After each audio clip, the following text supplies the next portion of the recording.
So welcome everybody. Thanks so much for joining us today. We have actually we have a couple of different topics, really three different really important topics to cover today. So we're going to be talking about electric vehicle charging and the Atmospheric Fund's new program to help accelerate EV charging opportunities in a coordinated kind of comprehensive way. And also we're going to be talking about some social housing retrofit supports through a new program as well from the Atmospheric Fund. Then after those presentations, what we're going to do is we're going to dig into some of the updates from across the municipalities, just in terms of some of the top key topics that I've heard from the municipal staff and corporate energy managers of particular importance that I think might be worth some discussions. And two very important ones that I think that have come out that I've heard about is one, I know that there are some municipalities looking for some supports on, let's say, for example, low technology operations guidance. So heat pump management, how to train facility staff to be able to manage lower carbon technologies as they're coming into municipal buildings. And operations is one area that I'd like to kind of have a little bit of time for discussions, because I think that there's some collective effort across the network that I think would be of significant value. And then we're also going to be going into a little bit on the EV charging, and there's some other additional, wanted to get some insights from everybody as well on what you think would be of value. So we'll have a little roundtable at the end of the presentations. But just before we get into the presentations, and I will be handing it out, there's some new faces and some new names that I actually wanted to kind of do a little bit of a plug for a Clean Air Partnership. Just to get everybody to know who we are. We're a charitable environmental organization, and really our modus operandi is to work with municipalities to increase the ambition and implementation of their climate actions, both in terms of their own corporate actions in their own municipalities, as well as within the opportunities municipalities have to influence energy use within the municipality. So that's some of the main modus operandi of our work. I did already speak to some of the what we're going to be discussing as part of today's webinar, so I won't go into too much detail on this one. But I would like to do land acknowledgements, and I'm really pleased to be able to join you from the traditional territories of the Erie, the Neutral, the Huron-Wendat, the Haudenosaunee, and the Mississaugas. And I'm going to be honest on this one. I will admit that when I first started doing land acknowledgements, I resisted it at the beginning because it felt so superficial, and I felt like I was, like, oh well, that makes up for 500 years of colonization, and I just felt a little bit superficial. And I've had a little bit of a change of heart in the sense that one of the ways that I think that I really makes me feel a little bit better is I wanted to connect it up with a learning opportunity, so that every time I do a land acknowledgement, that's not good enough. So I was using it for a period of time that every time I did a land acknowledgements, I would engage with my friends and we'd start having a discussion on a specific topic. And then I'm extending my friend network to all of you so that we can go through this as an opportunity. And I found one today that I was really quite found quite fascinating. And one of the things that I will admit to also some folks, is that I've been plugging Braiding Sweetgrass by Robin Wall Kimmerer, just because it's one of the favorite books that I've read, and it's beautifully written. And it also has been one of the books that has really helped me understand the challenges we face and the opportunities for how a human society needs to change in order to address our complex challenges. And one of the ways that I think that I've gotten some insights from her book is that I always kind of was wondering how you bring Indigenous knowledge into the environmental work. And I have kind of mentioned to people that we function in a Western society with peer review and science, and you have to use science, and you can't use anecdotal information, or so how do you bring Indigenous knowledge into your work? And one of the things that I was kind of got a little bit of better insight on this one is that in many ways, I've always thought our climate change solutions were a technological fix. And if we can figure out the technology and the systems and get them changed, we can solve the climate change problem ahead of us. However, the one thing I did get from Braiding Sweetgrass from her book is that it's not just a technological solution. In some ways, it's very much a human evolution solution. And what I got from the book was that where Indigenous knowledge is absolutely critical in coming into our Western scientific siloed thinking is in its connections. And I really, really did get a lot of realization that if you're thinking from an Indigenous perspective, you're thinking about connections. You're thinking, and when you think about connections, you're thinking about systems. And so Indigenous knowledge is inherently very strong at identifying those connections and thinking in a systemic way. And I think that is in some ways, the next challenge in human evolution that we need to advance. We didn't get training like we learned in school, and as part of that, I never received systems or connections training, and I never really got that from a science background. Even though it is very, very much a part of the complex problems we have to solve. So that's one of the things that I saw as like a really huge opportunity where Western scientific thinking and Indigenous knowledge come together, and the two of them are so much stronger than either of them would be in alone. And I wanted to share this video with you, if you can indulge me. And I really appreciate folks indulging me on the videos, because I'm having a lot of fun hunting them down, and I appreciate it. So I'm going If I could choose just a single element of the traditional teachings that we're called to pick up, it would be the teachings of the honorable harvest, which were taught us by the plants, who give us everything that we need. It's a covenant of reciprocity between humans and the living world, a very sophisticated ethical protocol. One of the first steps of the honorable harvest is to understand that the lives that we are taking are the lives of generous beings, of sovereign beings. And in order to accept their gift, we owe them at least our attention. To care for them, we must know what they need. And at the very minimum, we should know their names. And yet, the average American can name over 100 corporate logos and 10 plants. Is it a surprise that we have accepted a political system that grants personhood to corporations and no status at all for wild rice and redwoods? The protocols for the honorable harvest are not really written down, but if they were, it would look something like this. When you get to the woods, you don't just start grabbing everything in sight. We're taught never to take the first plant that you see, and that means you'll never take the last. This is a prescription with inherent conservation value. And then if we encounter another plant, we ask permission. I've always been taught to address that plant, to introduce myself and tell it what it is that I have come for. If you're going to take a life, you have to be personally accountable for it. I know there are places where if you talk to a plant, they think you are crazy, but in our way, it's just good manners. If you're going to ask, you have to listen for the answer.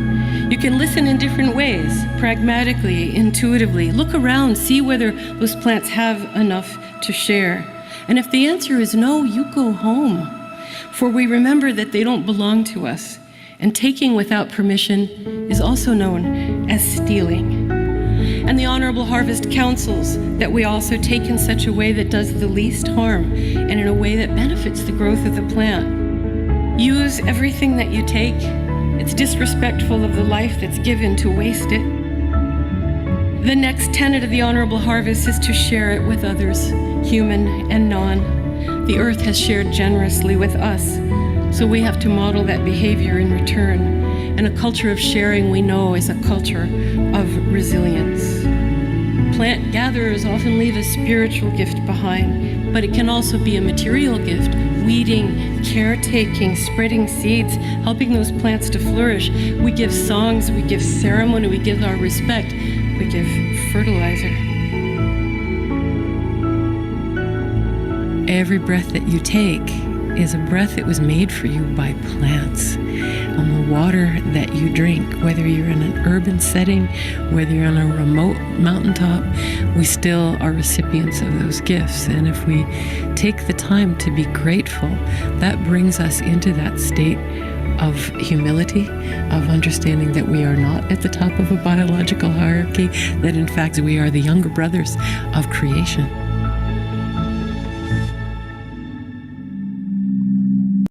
So thank you so much for indulging me on that. I really appreciate it. And it's a lot of fun for me to hunt down these videos. So I'm going to turn it over to Simone.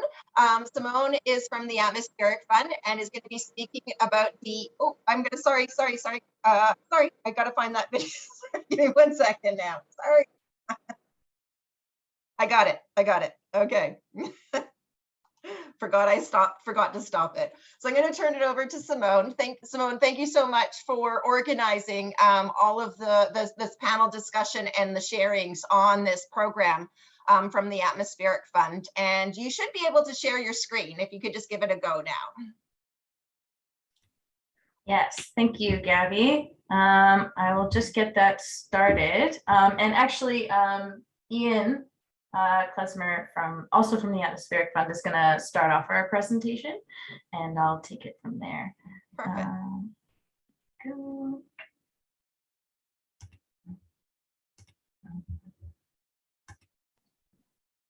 Is that working for everyone? Looks great. Perfect. Great. Thanks so much. Thank you, Simone, for that introduction. Gabby, for your thoughtful land acknowledgement. Good afternoon, everyone. It's great to see some familiar names on the line and some new ones as well. For those of you who don't know me, my name is Ian Klesmer, and I'm the Director of Strategy and Grants for the Atmospheric Fund, or TAF for short. And we're thrilled to have you all on the line for today's session.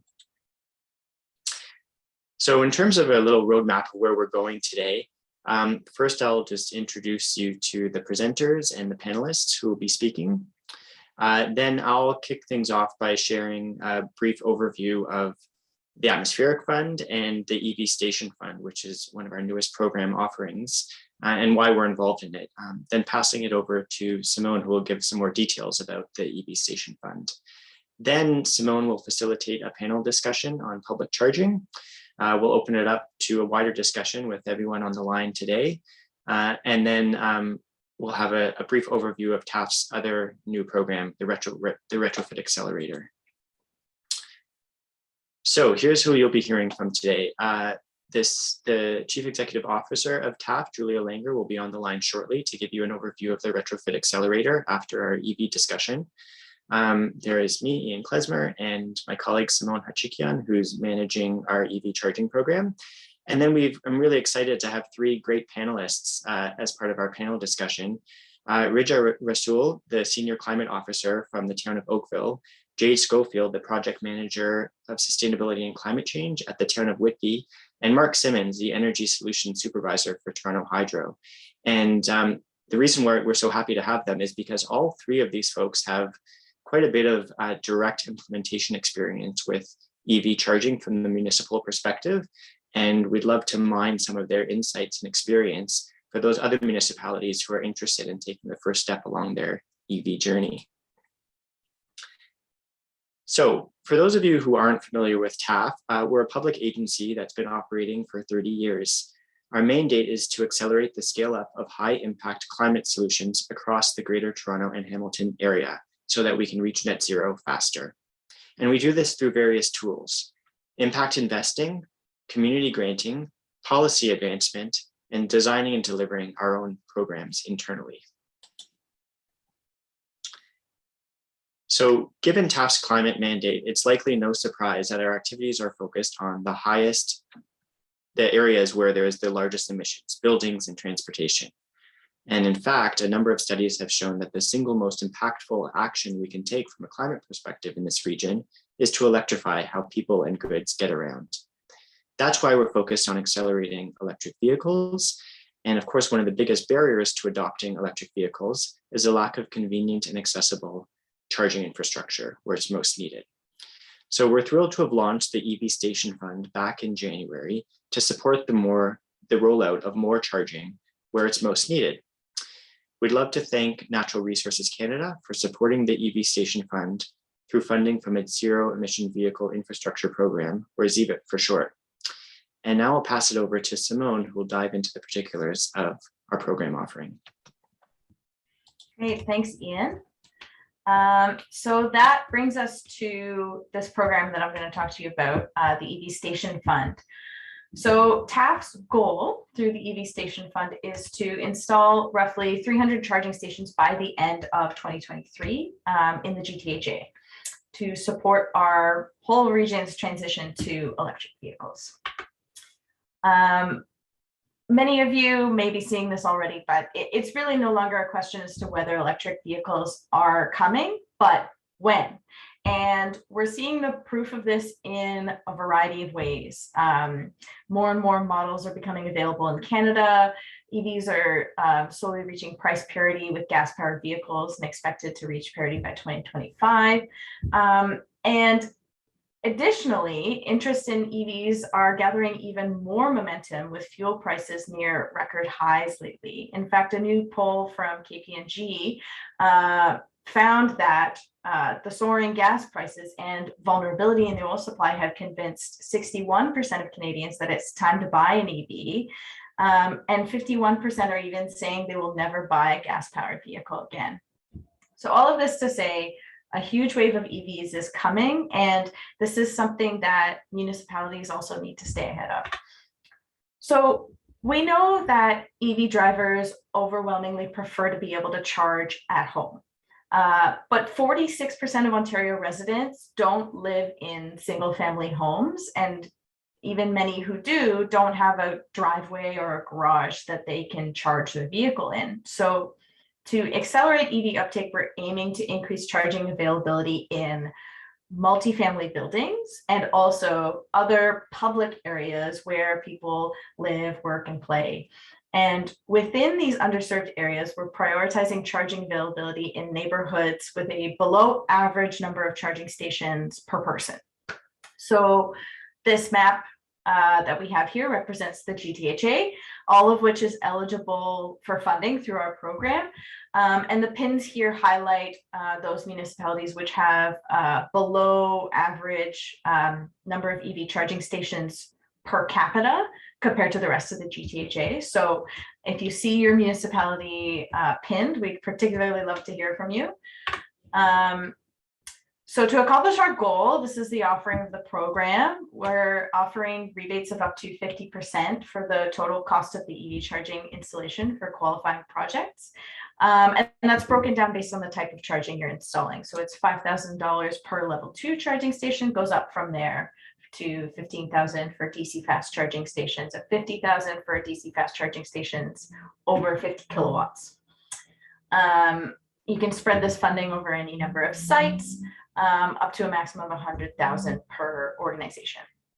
But of course, funding isn't the only reason to invest in EV charging. Since all of the regions in the GTHA have declared climate emergencies, a major reason to invest in EV charging now is that it's an important piece of how the GTHA can reduce its greenhouse gas emissions. Vehicle electrification will be critical to meeting municipal climate targets. Electrification of vehicles also has a number of other benefits to the community. So we're obviously talking about carbon emissions, but it also reduces noise pollution. And making charging available in public spaces can also increase equitable access to charging across the region, making it easier to electrify not just personal cars, but also car sharing and ride sharing services for residents to go electric with their next vehicle. So what can you do next? Well, firstly, you can apply for funding for your municipality's public charging project at ev.taf.ca. That's the website for the EV Station Fund. But you can also spread the word about the EV Station Fund to your communities, your networks, property owners who might be interested. And since we are working on spreading our funding across a variety of municipalities and project types within the Greater Toronto and Hamilton area, at this time, we're especially encouraging multi-unit residential buildings and on-street charging projects outside of the city of Toronto to apply. So please send your property owner contacts our way if you think they might be interested in applying for funding. All right, so that was just our quick presentation on the EV Station Fund. So we'll now move to the panel discussion section of our agenda today. And I'll reintroduce our panelists who have come to share their experiences with public charging projects. So I'll reintroduce them as they all unmute. So Bridget Russell, Senior Climate Officer at the Town of Oakville, Jade Schofield, Project Manager for Sustainability and Climate Change at the Town of Whitby, and Mark Simmons, Energy Solution Supervisor at Toronto Hydro. Thank you all for joining us today. Thank you for having me. Wonderful. So I'll just to kick things off, I'll start the panel off with a few questions, and then we'll open it up to the wider group. All right, so Bridget, my first question's for you. The town of Oakville has installed 14 charging stations for public use with plans to install 22 more. Based on this and your work with other municipalities, what would you say were the main drivers to get these projects approved? Yeah, and thanks for having me on the panel today as well. So as of last week, the town has actually installed the set of its 23 additional chargers. Oh, fantastic. Yeah, and that project was actually a part of a federal grant application for the first round of ZVIP funding. So some of the things that helped make the case for it, aside from the obvious opportunity to get 50% of the project costs covered, were that at the time when the town looked at Oakville's EV ownership data, we found that Oakville actually had one of the highest EV ownership per capita in Ontario. And at the time of that application in 2019, the registration data in Oakville was showing that EV ownership was increasing annually as well. And it grew 25% from 2016 to 2017. But although that EV ownership was growing, at the time, the town didn't really provide any public parking spaces or public EV charging stations, although we had tried through other grant opportunities in the past. But just knowing that, EV ownership was so high in Oakville and that the town wasn't providing that service was one of the biggest drivers to kind of just the need to provide residents with that support to, residents were clearly adopting EVs. So the need to provide that was one of the main drivers. And then as I said, the financial support was really important for us to often I think everyone who works in the kind of climate change or sustainability space in the municipal world, funding is usually pretty restricted when it comes to things that we want to get done.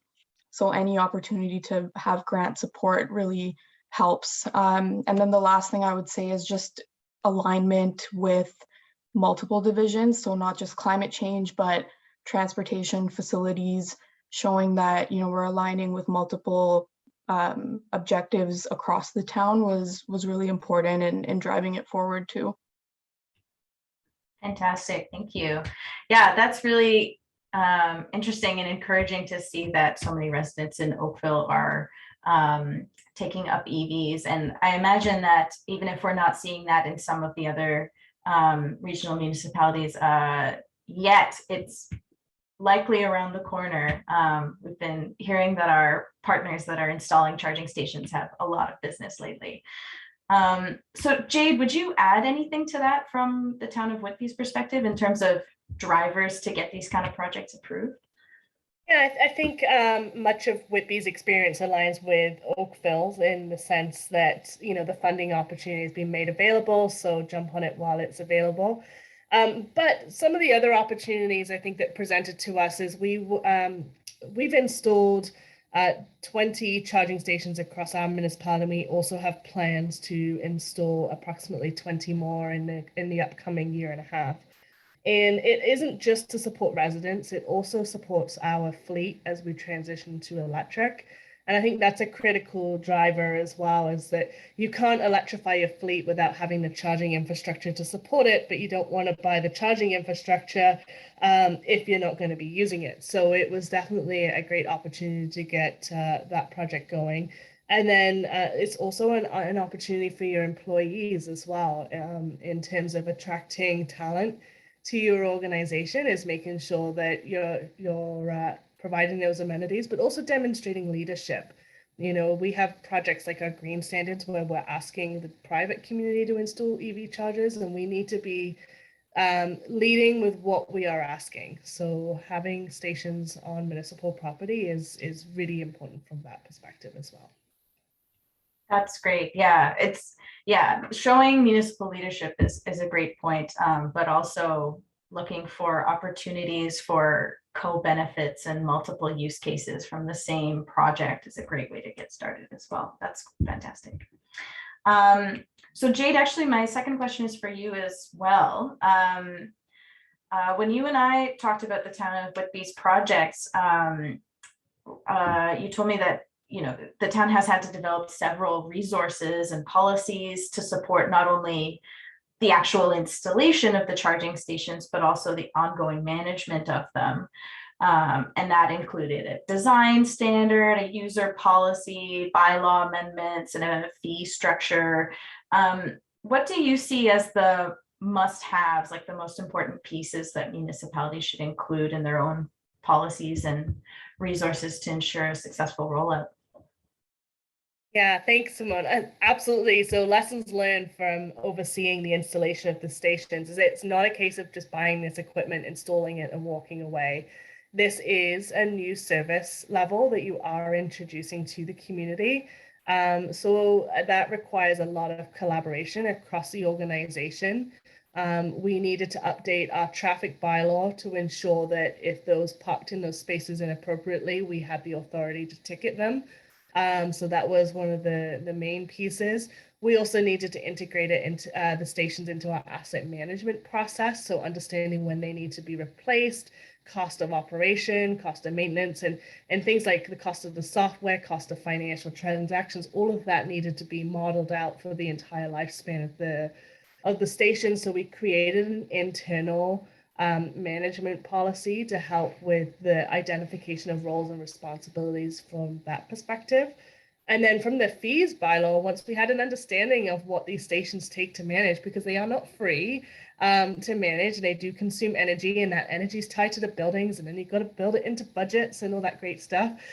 We developed a really in-depth fee schedule, and I have to give kudos to Doran Hodge from the municipality of Clarington, because our model really built off of the work that he led, and and understanding roughly how much we estimate these stations to be used, the revenue that would be collected, and I want to say revenue in a very hypothetical manner, because we're not making any money on our stations at this time, and then how those monies get allocated, because you have to think of things like snow removal for the stations. You got to think of the utility costs, which are typically tied to a building. You've got to talk about the replacement costs, which are typically tied to our engineering teams. So all of those pieces are really critical.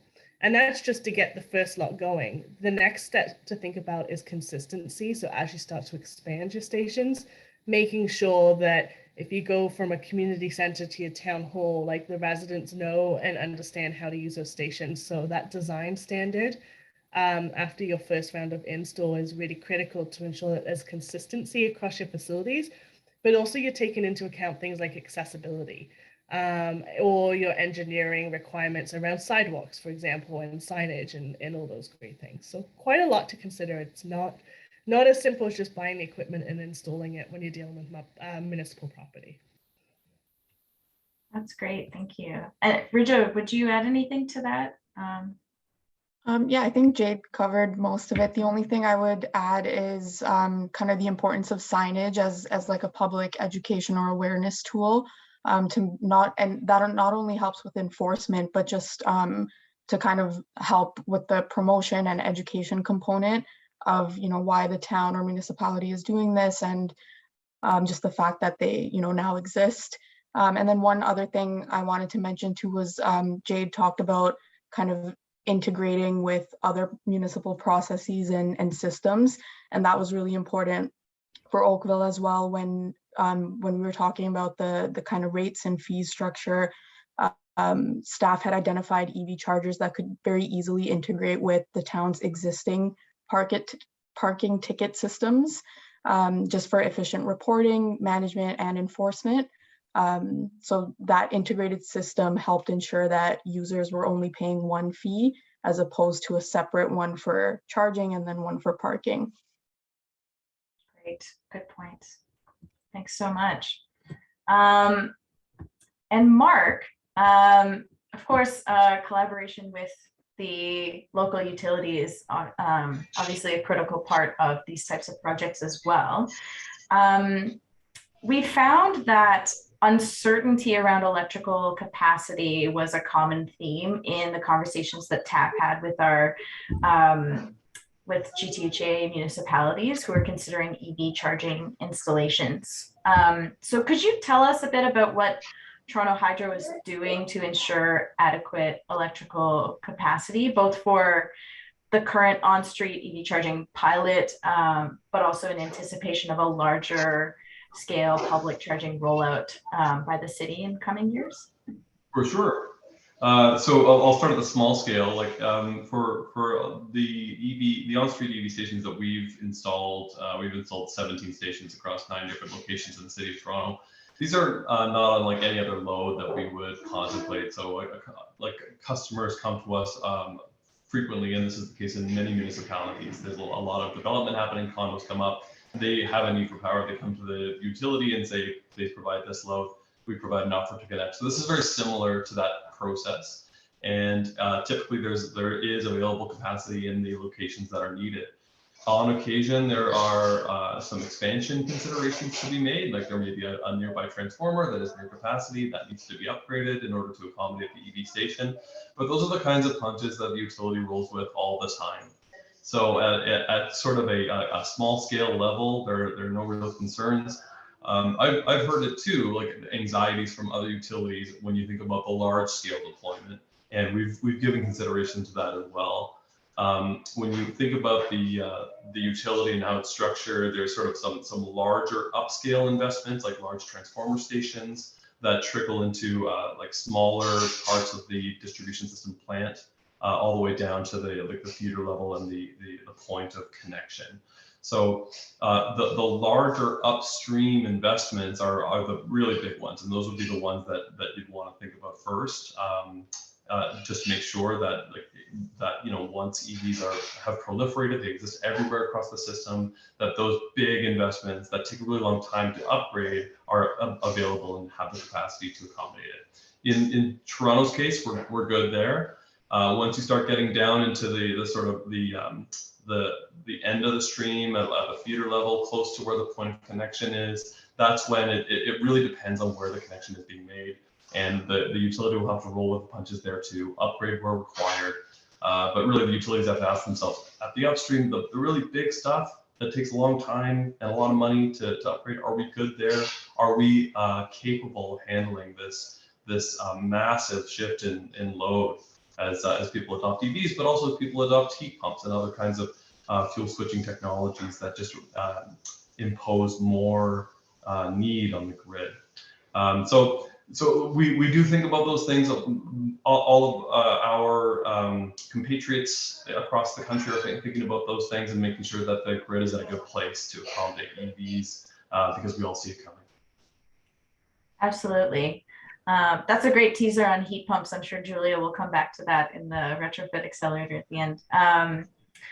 So before we move into the open discussion with the audience, I'll just ask, is there anything else from any of you or all of you that you'd like to say or suggest to our attendees today who might be considering public EV charging projects in their municipalities?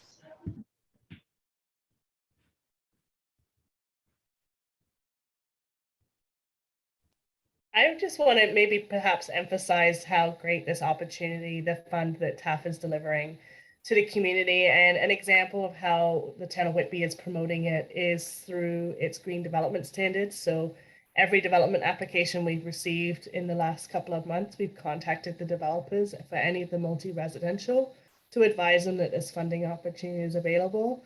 We've also posted the opportunity through our social media and through our economic development channels. So if anyone's on the line wondering how they could get it out there, they're just some of the municipal channels we've used to attract the private sector to consider installing EVs stations. That's great. I appreciate the plug for plugging. Richard or Mark? Anything to add? Nothing more to add. What Richa and Jade were talking about resonated with me a lot. You know, it's not only about accommodating the EV drivers that are local to new stations, but thinking about that like multiple use case application appealing to fleet electrification and commercial visitors and local residents is a really good approach. So as you think about a week in the life of a vehicle, you may not be able to get to all of the multi-unit residential buildings just because in some cases are prohibitively expensive.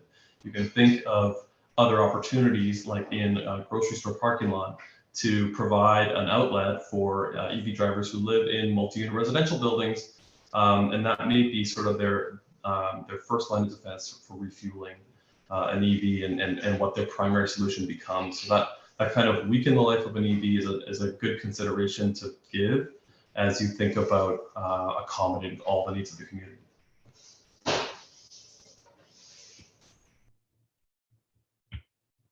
And Rija, was there anything you want to add? Yeah, I would just highlight kind of the importance of when it comes to collaborating with other stakeholders within the municipality and other departments that will have a role to play, just to try to start that as early as possible. I know even in my past municipal experience, not necessarily with Oakville, but sometimes we kind of rush to get the grant application in without really doing all of the necessary due diligence in the beginning. And that can sometimes create challenges, you know, once you find that you've been approved and then you're kind of scrambling to get things sorted out. So the earlier you can start those conversations and get that buy-in and kind of start to map out what the roles and responsibilities will be, I think the easier it is to actually implement when you get to that stage. Right, that's a great suggestion as well. Okay, excellent. So now we'll just open up the floor for a bit to everyone on the call today, and we'll take questions or comments regarding public charging for TAF or for any of our panelists here. If anyone has any questions, they can just raise their hand. They can unmute and they can ask their question, or they can ask their question in the chat function. And while we're waiting for people to come in questions, I have one question that I'd like to ask. How do you go about kind of figuring out where's the best places for these? Is it kind of like an identification of an opportunity in the sense that you have a public charging, the community center, or we're so early in the market that any kind of charging in a public realm is something that's of value because it's something that helps to meet the demand within the community. But I'm just curious at this point in time, how would you kind of like, what criteria or analysis would you kind of use to try and figure out which are the best spots for meeting the EV driving in the public realm? I'd be happy to kick that answer off. For the town of Whitby, it was pretty straightforward. We were a little bit of a desert when we started the project, not just from a municipal side, but even privately. There wasn't a lot of EV chargers, and where there were EV chargers, they were not. There was a few public ones that were not in good spots. Like there was one in an LCBO parking lot. I don't know who spends 2 hours at the LCBO, but I know personally. Don't judge me. No judgment, that's true. But if they are spending 2 hours at the LCBO, maybe they shouldn't be getting back in their car afterwards. But like this, so a couple of examples. So that made it really easy for us to kind of start. But then we also looked at, we wanted to make it equitable, like across our community. So we looked at where we had public facilities that had good working hours, because that's also critical that, you know, if they're open late into the evening or early mornings, that were also accessible from like a residential perspective. So it was a little bit of like map drawing for sure. And then another location we highlighted was across the street from the GO station, for example, and it's quite often used as an overflow parking. So that was really like where it came to. But at the end of the day, our goal was to make sure every facility is going to be equipped with an EV station. So it was major facilities first, and then, you know, slowly rolling it out across the community for everything. Thanks.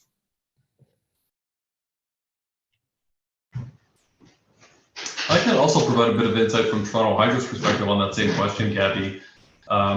Like in our case, we've been trying to accommodate these so-called garage orphan neighborhoods, like neighborhoods that many municipalities have, where there is permit parking on the street. Some of the residents don't have access to a garage or a driveway, so they couldn't install a charger on their facilities. It's in these cases where we've put EV stations. We've saved on costs by mounting them directly to our utility poles.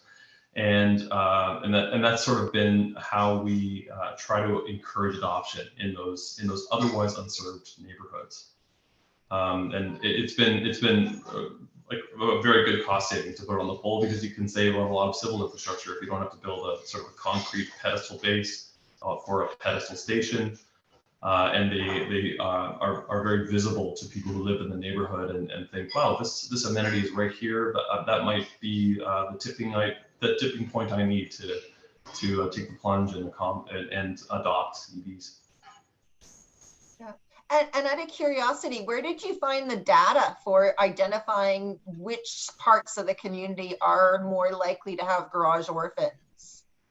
So in the city of Toronto, the municipality holds a map of all of the permit parking locations in the city. And they're mostly concentrated in the downtown core. They also have all the statistics on, you know, which ones are really well subscribed or even oversubscribed, which is actually like a point of potentially of contention, because if it's very highly subscribed or even waitlisted, by installing an EV charger there, you may be taking a space away from an internal combustion engine, which can cause a lot of turmoil in the community. So at ideally, it's in locations where there are additional spots. You're not taking a spot away from anyone else. But at some point, like the community may want to see that transition. They may want to transition away from internal combustion cars. And it's at that point that it would really, that criterion would be like a subject of deliberation at city council. They would have to decide, this is a very political issue. We're gonna proceed with that kind of criteria going forward. Thanks, that's helpful. And sorry, Gabby, I would just add that for Oakville's latest round of chargers, we primarily chose them based on proximity to main streets, shopping areas, and then rec facilities as well. And we also tried to pick sites that kind of already had the electrical supply available, where conduits in some cases had already been installed and the sites were kind of EV charger ready. For example, the Trafalgar Park Community Center site, during a previous renovation at that community center, the parking lot was built to be EV charger ready. So it, you know, required very minimal efforts to get the dual charger installed there. Yeah, that's great that the community center was forward thinking on that one, planned ahead for it. There's a question coming in from, are there any recommendations about how to engage with existing buildings, particularly MERB residents, about the opportunities for EV charging? So for the town of Whitby, we definitely have some more engaged multi-residential kind of building committees than others. So those have been the easiest ones to reach out, and some of them even they have like a sustainability certification program. So EV stations help with their points for that. So that's definitely been the first direct access. However, I want to emphasize that these are typically freehold type condos and not typically also social housing or affordable housing. That is a really tough nut to crack for us. So even though we have the contacts, it's typically not high on their priority list is to go in and retrofit. So for existing, that's really been our approach. In terms of new builds, I highlighted through our development planning process, that's how we've been engaging. Like your planning departments or the planning divisions have contacts for all of the applicants currently in process or even in construction, and reaching out to them and sharing this opportunity is a great way to get those conversations going, even if they didn't include it in their original plans. There's nothing stopping from them going in and adding it down the road. Yeah, perfect. Thank you. Yeah. I would echo what Jade said, particularly about condos. It's slower in some places than others, but condo boards are starting to realize the value of putting in charging stations. It increases the value of the building. It makes them competitive. It's something that the residents are asking for, and often in a condo building, it just takes one or two people to ask for it, and then you have to start thinking about the whole project.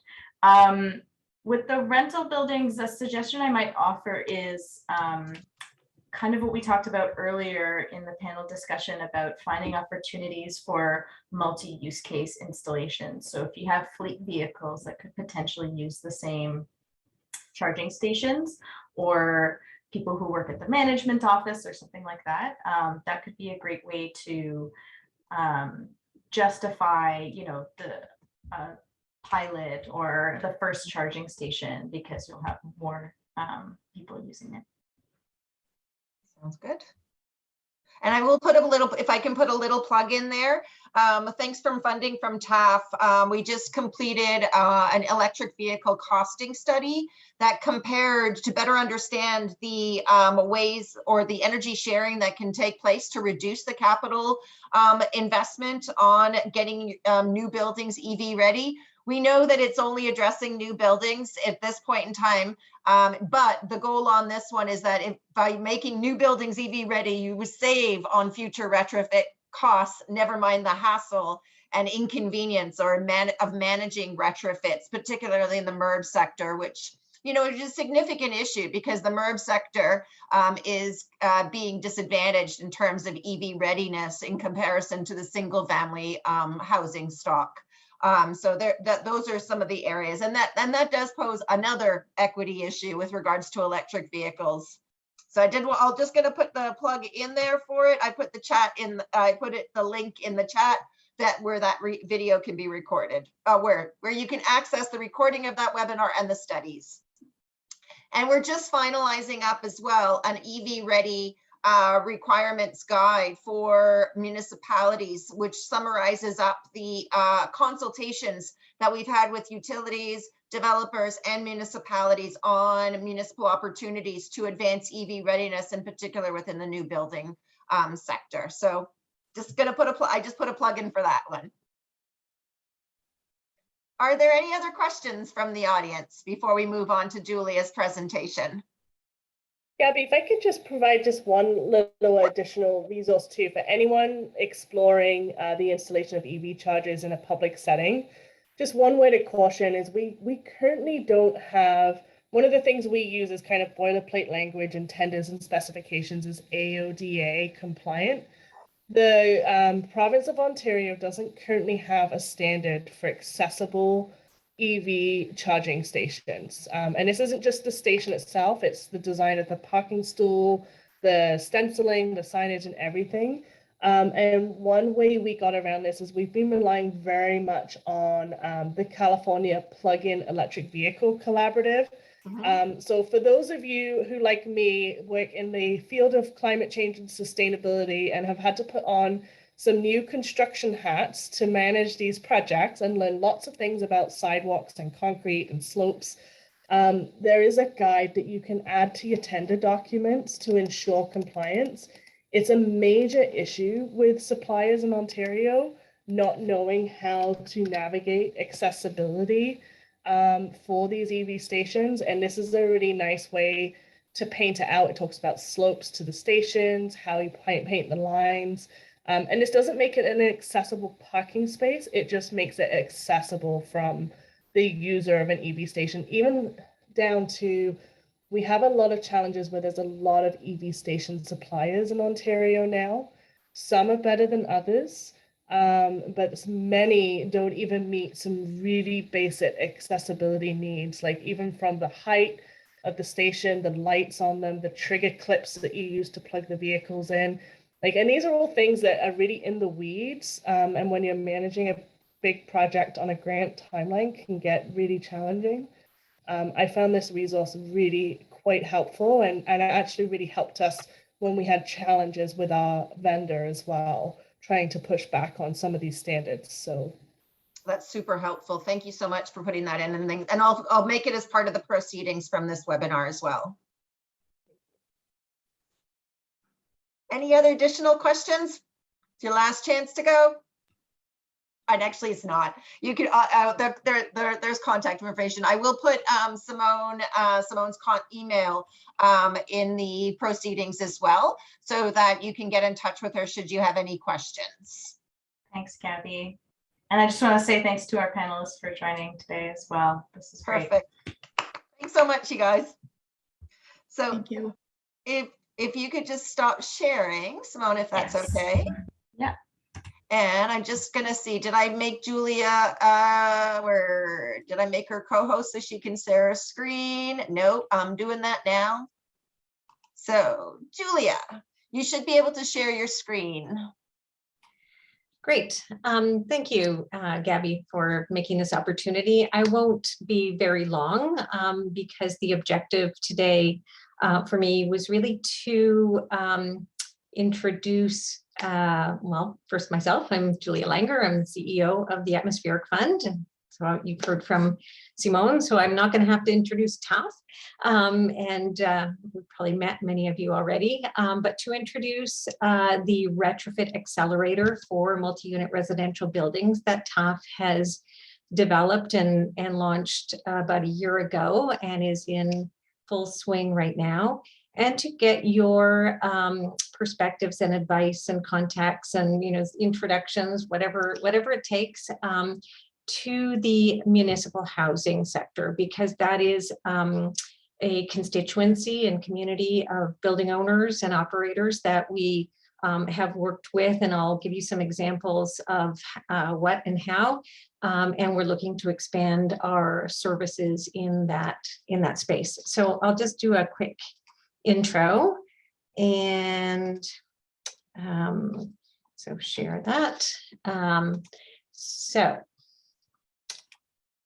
Retrofit Accelerator.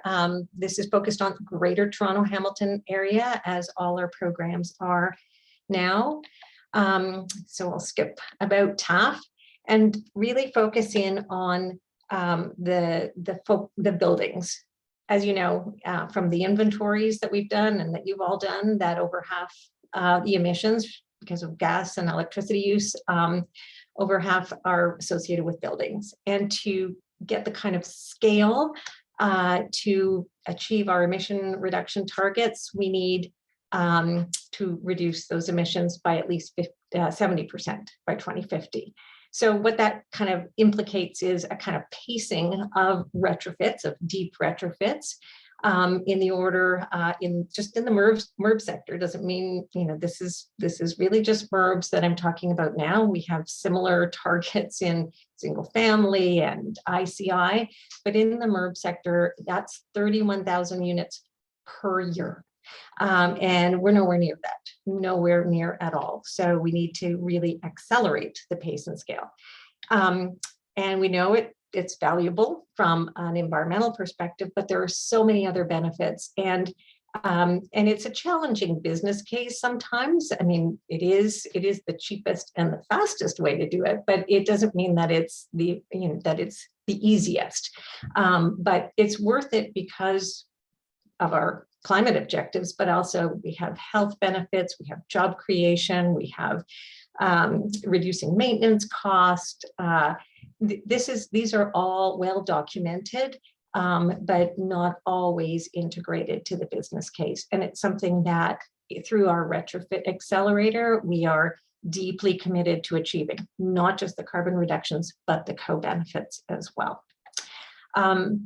The reason that this pace and scale is not happening is because, well, it's complicated. And I'm sure you've all had your own challenges and struggles and sort of explorations in this space, but it is complicated, and the planning cycle is lengthy. All the aspects of the marketplace are not aligned in terms of like skills and equipment, and it's a bit disruptive from a tenant perspective. We've had experiences where we don't get the performance because we haven't had good project design and management, lots of challenges. So we've understood this from our own experience in financing and supporting retrofits. And so what we see from around the world is that where this is successful, there's something, well, we're calling it Retrofit Accelerator. It's a way to bridge that gap between the complexity and the projects. So to help originate projects, to provide a one-stop shop, like a service that is going to help move all these pieces in alignment, and to aggregate things so that we can access both public and private capital, and to be accountable. Like really, that is part of the elements that are missing. And a little bit more complicated drawing here. So what I want to say to you today is, like when I'm talking about the municipal housing sector, is that this is a service that we're providing in the GTHA. So the value proposition for the municipality, who are owners of the municipal housing, is that we provide assistance in the planning and just like optimizing the savings as well as the other benefits. We can help bring together capital. So we have certainly finance, so TAF is an investor, we have endowments, but we also work with the Canada Infrastructure Bank, with the charter banks, with CMHC, with philanthropists. So that you need to actually assemble multiple sources of financing. We've helped building owners write the proposals that go into government funders, because they have all these different requirements and forms, et cetera. That's not necessarily a building owner's core business. This is something that we do very well.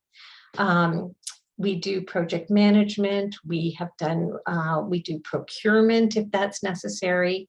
And we often do the project management and oversight of the implementation of the retrofit, and then monitor the heck out of it so that we can actually capture those results.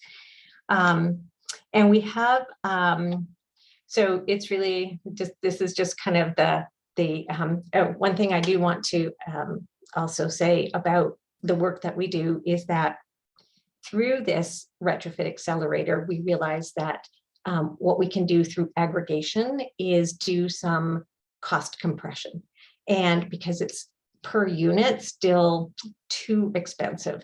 And so through bulk procurement, through technology pre-qualification, through just getting experience and standardization, we can start bringing the cost on a per unit basis down through those demonstration de-riskings, and then communicate about it so that it creates a virtuous circle. So I won't, let me stop sharing. So I can obviously answer more questions about Retrofit Accelerator. Our retrofits team can answer lots more questions than I could about the technical aspects. But vis-a-vis this, the municipal housing constituency, we have an MOU with Toronto Community Housing. We've worked with them for decades. And then last year we signed a new MOU to work with them on their entire capital plan.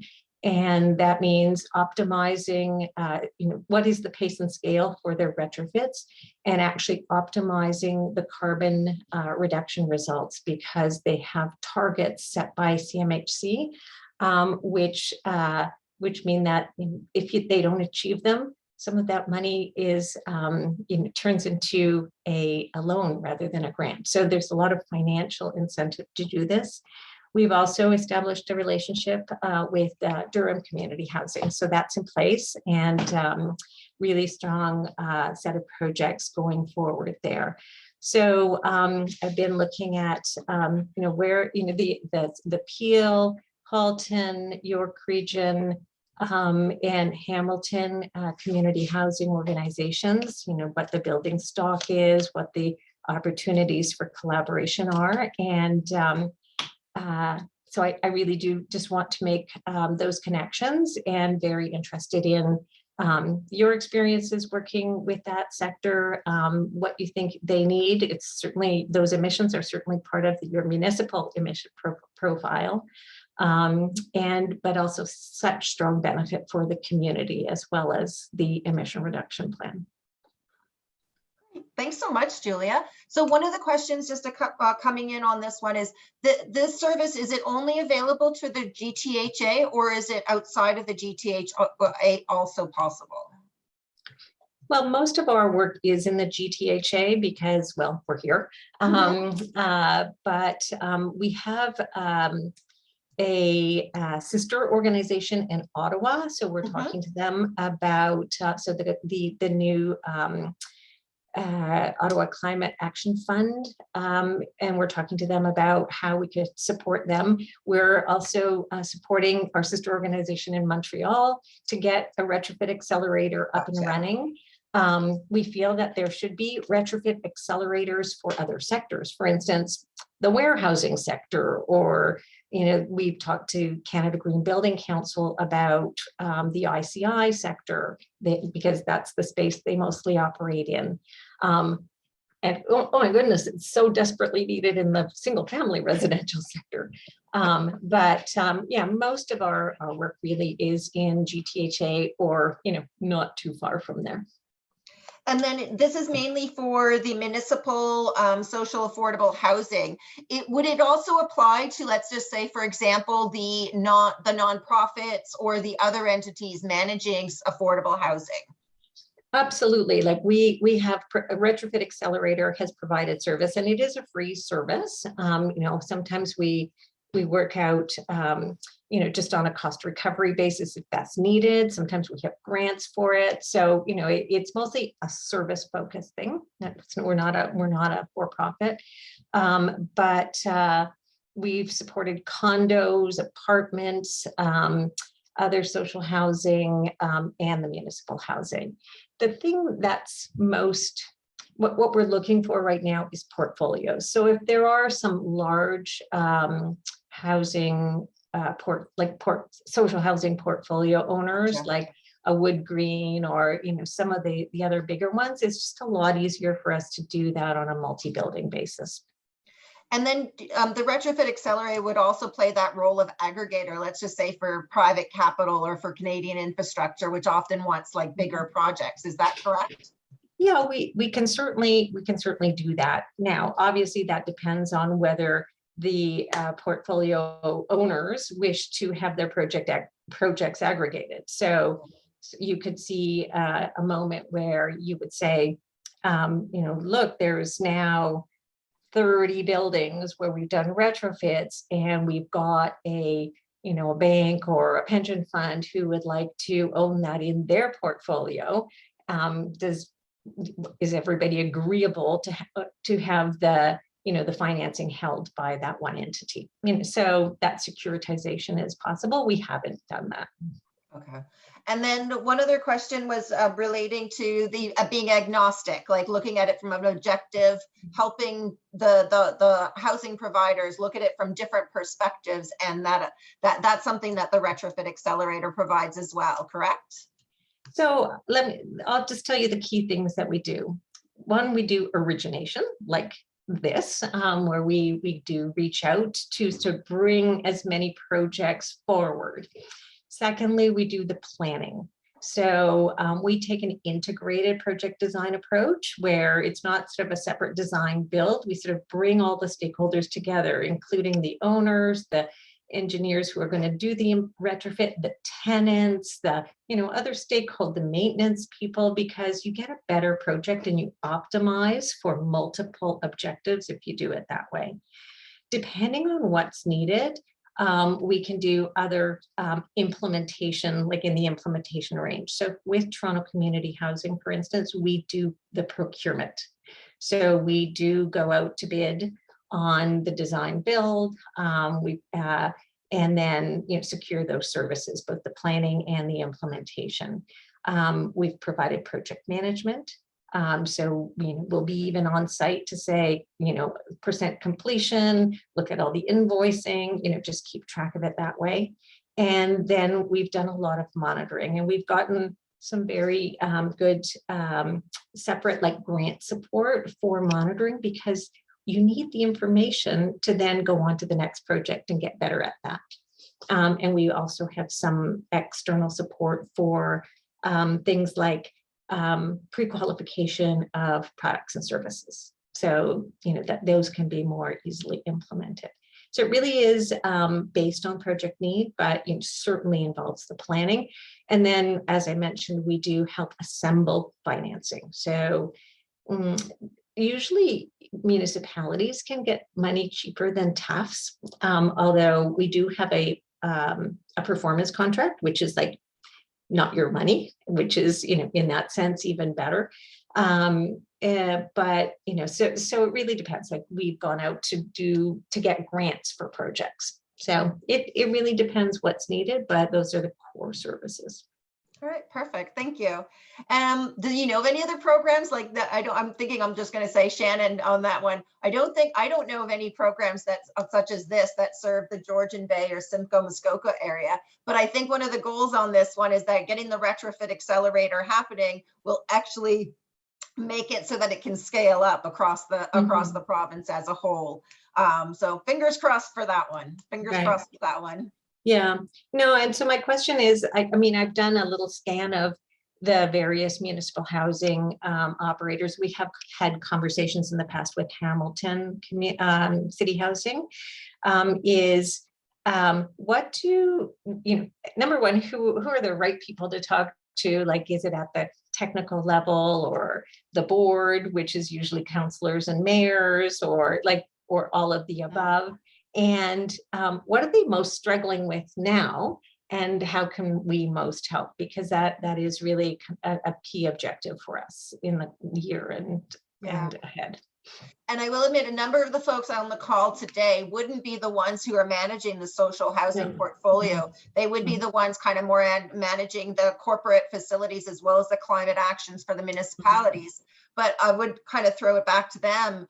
Do you think that it would be possible for you to access some of the folks in the social housing realm to help draw attention to this type of program, and what might be something that would help you better communicate that to the right players within your municipalities?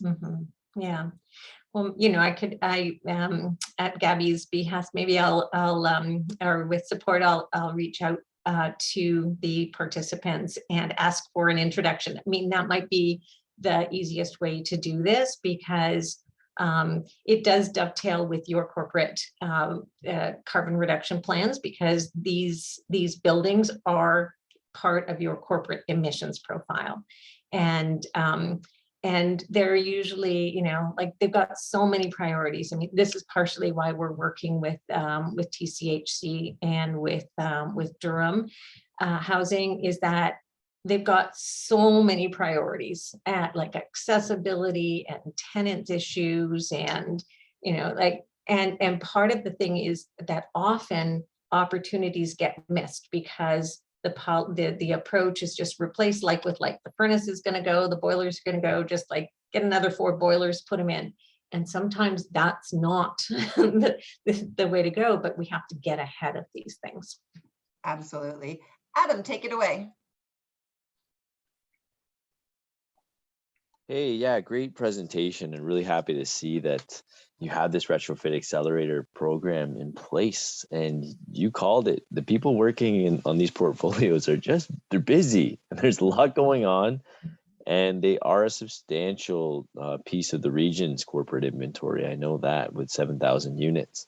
I just wanted to let you know, like right now we are doing a specific emissions reduction plan for our Peel Housing Corporation and Peel Living portfolio. So that in itself will give them the target they need to hit by 2030, and they can see themselves in the big picture of the overall corporate target, which is exciting time. So I believe we have consultants working on that at the moment. I see this retrofit accelerator as an answer to the how, and loving the resources that we're able to leverage and the service offering there. So I'm happy to make connections internally to see if there's an opportunity to work together on some of this stuff. And we have been doing it individually from a retrofit standpoint, as well as new construction. And we've delayed a lot of our capital projects that needed to happen, like those boiler replacements. But we don't want to let the maintenance spiral out of control on that. So we want to plan soon and have a good picture of how we can achieve those deep emissions reductions. So feel free to reach out to me after this, and I can put you in contact with the advisor on that plan, as well as the stakeholders who manage the capital planning for Peel Housing Corporation, and we can chat to see how we can move this forward. Thank you. Exciting. Look And forward I'll to do that. an introduction email to bring you all together. Awesome. All right. Any other questions for Julia? No, and Gabby, you have my contact information. Please do reach out, and it's something that we can move along. Perfect. All right. Thank you so much, Julia. I really appreciate it. Okay, thank you. So we're going to move on to the next section of the agenda, which is really just any updates from the municipalities. As part of our webinars, we always try and dedicate some time to getting some updates from across the municipal network on priorities that you're dealing with, upcoming projects, issues you're facing, to have a little bit of an opportunity for some kind of brainstorming across the network.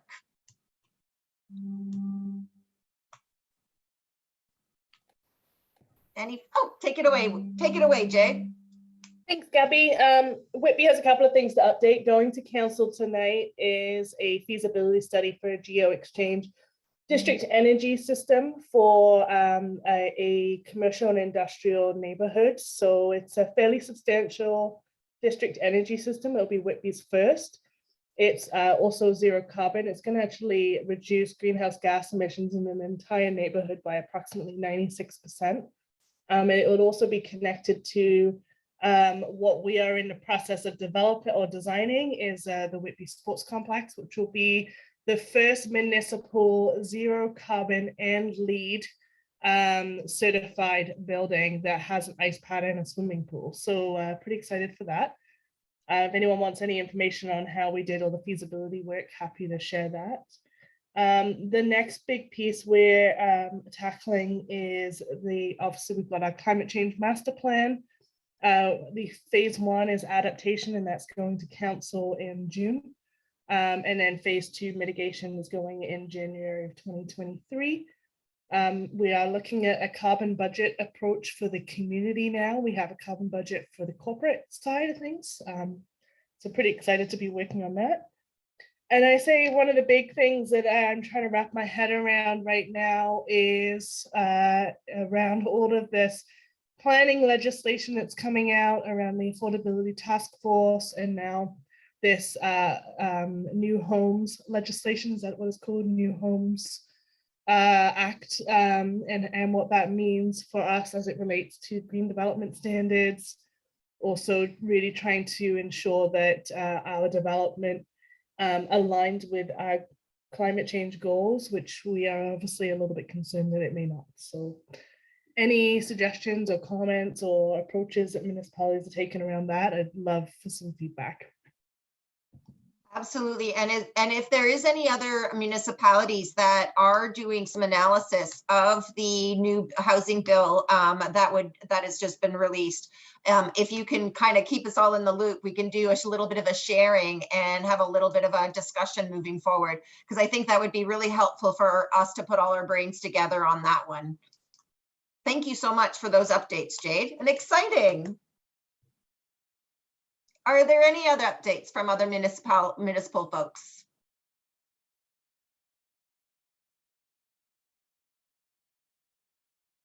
Got to be something. It's not just Whitby doing great stuff, because we're just copying other municipalities. Got a shy group today. I'll just do a quick quick plug thanks, in Adam. here. I got data from the Ministry of Transportation on green vehicle registrations, and within the last 10 months up until February of this year, we saw EVs and PHEV registrations go up 40% in the region of Peel. So I'll just share that. Excellent.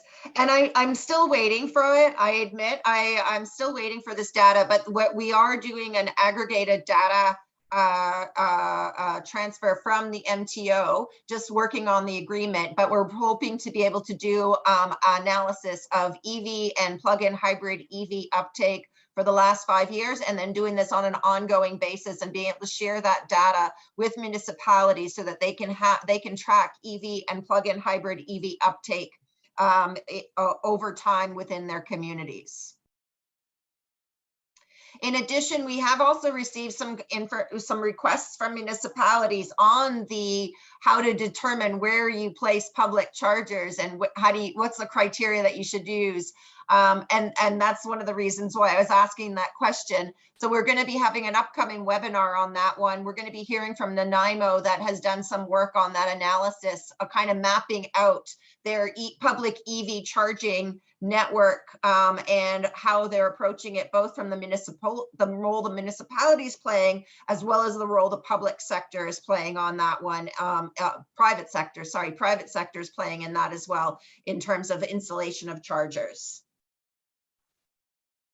No, that's awesome, Gabby. And I just want to also, picking up on that, we've been working with our area municipalities to produce a zero emission vehicle strategy for the community. And that's one of the major actions in there is how do we design like an equitable approach to prescribing and giving guidance to developers for just installing charging infrastructure throughout the community. So I'm very keen to participate in those discussions and learn from Nanaimo too. So thanks for setting that up. Perfect, thanks. Are there any other updates from any of the other municipalities? Hey, Gabby, it's Lisa Colder here from Hey, Halton. Lisa. Nice to see everyone today. Not so much an update question for Adam, actually. Adam, will you be sharing the results of your findings? I'm really keen to hear what comes out of Peel. Sure. What was that for? Which one? The EV strategy that you've been working on. Do you have any any dates or anything or any findings that you may have from that? I'll know towards the end of the month if it's going to go to council, and if it is, it's slated right now for May 26th. And I have a little a note in my calendar to follow up with Peel Region to get some sharings once it gets through council. So I will be poking you, Adam. Cool, no problem. Hey, on that too, like on the same day, and I don't know if this one's going to go either. It's kind of at the discretion of our CFO, but we want to start charging a fee for the use of our charging infrastructure as well. To Jade's point, like it costs the taxpayer money. Mm-hmm. So I'll put it out there, but I had lots of discussions on cost recovery and just how to price that, but we just aligned it with the average residential rate. And that's kind of a very easy approach. Like it's the same as what people would pay at home. Like hopefully they're still motivated to use the charging infrastructure. And it might be the easiest route to take if you guys are looking for ways to justify your hourly fee, because they're all over the map when you look around in all of our communities for those charging. Okay, that's some good leading practices on that one. Plus, it then kind of normalizes the charging because it normalizes the chargers, but still it's very reasonably priced. I can just jump in on that. Whitby probably charges some of the highest rates for their EV stations, according to our residents. We charge $1.50 for the first 2 hours, plus a flat rate $1.50 service charge. And then after 3 hours, they get charged $4 an hour. And that's to encourage people to move. But what we have done is it covers the cost of the operation of the stations. The asset replacement is tax funded, so it will be tax funded in 8 years' time when they need to be replaced. But the $1.50 service fee is going into our newly developed climate change revolving fund to support other low carbon initiatives. And just to do quick math, based on $1.36 gas pump prices, remember those days, it costs, if you were going to charge completely on a Whitby station using a Chevy Bolt, it would cost you about $15 to go from empty to full. And in gas prices, the equivalent is around $70. So even though it's expensive, still compared to a gas vehicle is substantially cheaper. And we also want to emphasize, at the end of the day, we still want people to go home and charge at night. Like the municipal services is a value add for EV station drivers that need to top up, or for those that are garage orphans. It's not supposed to be like a free service for people, you know, just so that they can come by and top up. So that's really a clear messaging we've been putting in there. Yes, there's a little bit of pushback from one or two owners, but ironically, they own $100,000 vehicles and are complaining at the prices. So that's kind of the perspective Whitby has taken for that. Fair enough. Maybe there is a little bit of a, like, it's kind of hard. I was thinking about doing the scan on this one. It might not be, because it changes so quickly that I'm not sure a scan is something that really helpful or anything like that. But it might be, maybe what I can do is I'll reach out to folks and maybe we can share a little bit of the EV charging policies that municipalities have in place. So I'll put that as a little bit of a request out there, and I'll throw it into the proceedings from this webinar as well to get that shared. And then we can put a little bit of a hub together where those EV charging policies can be shared across the different municipalities. Any other updates from any folks? No? Okay, so I have a couple of questions I'd like to ask the network. One of the questions that I've heard, we run a couple of corporate energy community practice, a sustainable fleets community of energy practice. And one of the things that's us offering as part of those networks is that there's a Google groups attached to them, and they ask questions of each other and their peers across different jurisdictions, different municipalities, to kind of ask a question that they're struggling with to try and see if anybody else has encountered this. And one of the ones that came up as one of the areas of particular interest, as heat pumps are getting installed in municipal facilities, yippee, yay, yay, finally, fuel switching, we're getting happening. One of the key things that has come up is training programs for facility operators on heat pump training. So I wanted to kind of throw just a little bit of a request out to the network. Are any folks know of anything that would be of value? Has any municipalities sent any of their facility folks for training on heat pump maintenance, operations, management, or any of that kind of stuff?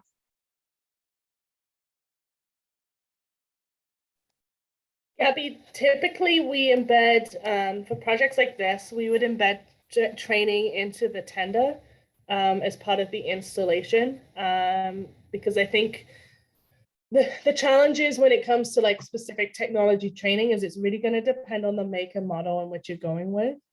That being said, we do a lot of internal corporate training. We have something called a corporate energy team that comprises of a range of our facility staff, finance, purchasing staff across the organization, and we bring like different speakers in to share new technology. Like we just had Real Ice, for example, to hopefully get the conversations flowing. And that tends to be a really good opportunity for point engagement generally, rather than just on the one-on-one technology. But no, one-on-one technology is typically specific. The other thing that we also do is we go through the AMO LAS program. Typically on an annual basis, we get all of our facility staff together, and we do, you know, it may be an energy hunt type of training, or how to identify operation savings, BAS training, things like that. So there is an opportunity there through AMO and LAS. And typically those programs are also, if you can get, I think, more than 10 people, municipalities are eligible for an incentive through either Enbridge or IESO of up to 75% off the costs. So. All right. Perfect. Super helpful. Thank you, Jade. And I will, on heat pumps specifically, Gabby, this is something that the TAF team has done range of installations in multi-unit residential buildings. So the retrofits team is very familiar. We've visited manufacturing facilities in both the US and Japan. So on our website, we have a range of case studies looking at the dynamics of heat pumps, and have worked with a variety of consultants in terms of that maintenance, troubleshooting, all sorts of things like that. So it really is a growing area, and we do have to build a workforce that is well-versed and expert in this space. Absolutely. I know HRAI has been doing some trainings with heat pump, with mechanical contractors and the installations on heat pumps, but they haven't done any work on the terms of the facility management and the operations management that I think is, that I know that I've heard from a number of municipalities. So this is fantastic. Thank you so much for that input. I'm going to send it back to the thing and then share it with the Corporate Energy Managers Committee of Practice as well. I did also want to highlight that if we have some upcoming webinars that may be of interest to folks. So one of them is on the City of Toronto is going to be speaking on their net zero paramedic station. That's on April 20th. And also we're going to be having a webinar on a net zero community center webinar. That's going to be taking place on April 29th. I'll put the links in the email I send out to everybody so that you could register for those if you're interested. And I will be probably following up with you, Jade. I'd love to get a presentation. I've heard a lot from the municipalities and the high desire they have for the design and feasibility studies of net zero buildings, in particular, as both on the new build particular, but also on the retrofit. So those are some of the kind of key things that are coming up. I will put that in the proceedings from the webinar in the email that I will send out to everybody. And yes, please, if you're, I'm going to do some introductions between Julia for the Retrofit Accelerator, and then any kind of hand-holding or navigation in the municipal labyrinth towards the social housing folks will be really helpful.